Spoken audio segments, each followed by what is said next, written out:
Ladies and gentlemen of the press, I am pleased to announce that today that the Keystone pipeline has finally been approved. This pipeline, which will carry oil from Western Canada to refineries along the Texas Gulf Coast. Plans offered by big oil companies and pipeline companies did not provide enough environmental protections. I have appointed a NUSAR to oversee its construction, and a NUSAR to oversee the implementation of the highest level of environmental oversight ever to be undertaken to assure that we provide maximum environmental protection. As you know, under the current projections, jobs numbers and other benefits touted by supporters of the Keystone XL oil pipeline are probably exaggerated. We will take measures to assure that this project will be jobs producer.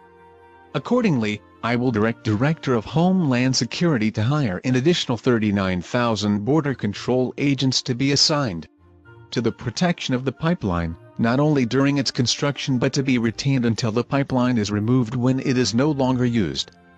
Also, the pipeline contractors will put up a bond of $1 trillion to be paid to our healthcare fund to be used to remediate any potential spills and cover the expected healthcare costs associated with the hydrocarbon emissions the oil produced will generate. Also, the pipeline operator will be required to pay $150 per barrel transported to the EPA to cover costs associated due to the environmental impact of this project. During its construction, we will institute a comprehensive plan to assure environmental quality standards. There will be a zero tolerance of any noise disturbances outside the working envelope of the worksite. No equipment shall work other than 9 a.m. to 4 p.m. weekdays and must follow Postal Service's guidelines for efficient hours of operation. No dust disturbances will be allowed, and dust monitors shall be installed along the construction sites during construction. There shall be permanent rest areas established every 1,000 yards along the pipeline, the relief of monitors and construction workers. The rest areas shall have emergency fire equipment, eye wash stations, bath facilities and on-site sewage systems. All shall be serviced by my good friends at the Ben & Jerry Corporation.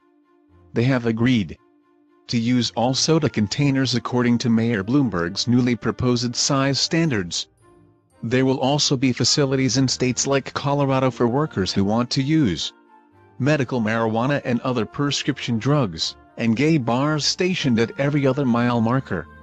No one is more qualified to oversee these gay facilities than Janet Napolitano, who is the third Secretary of the Department of Homeland Security. She will personally manage these gay facilities.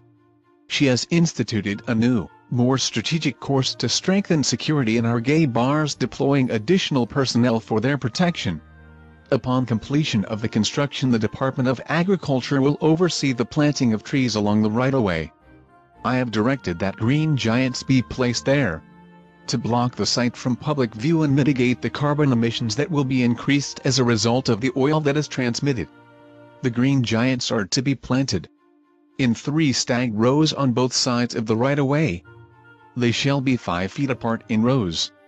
The trees, when planted, shall be a minimum of 12 feet tall on planting. The tree farm, Highland Hill Farm, will supply the trees. They are the largest producer of these trees in the county.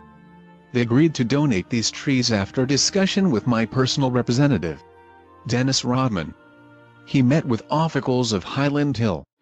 He explained that the donation of trees would mean we would not seize their lands for public housing projects by our wealth redistribution program that is tailored after my mentor, Robert Mugabe's land redistribution program in Africa.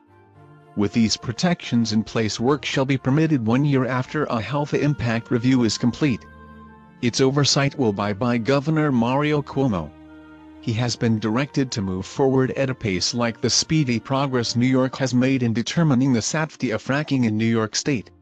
Ladies and gentlemen of the press, thank you.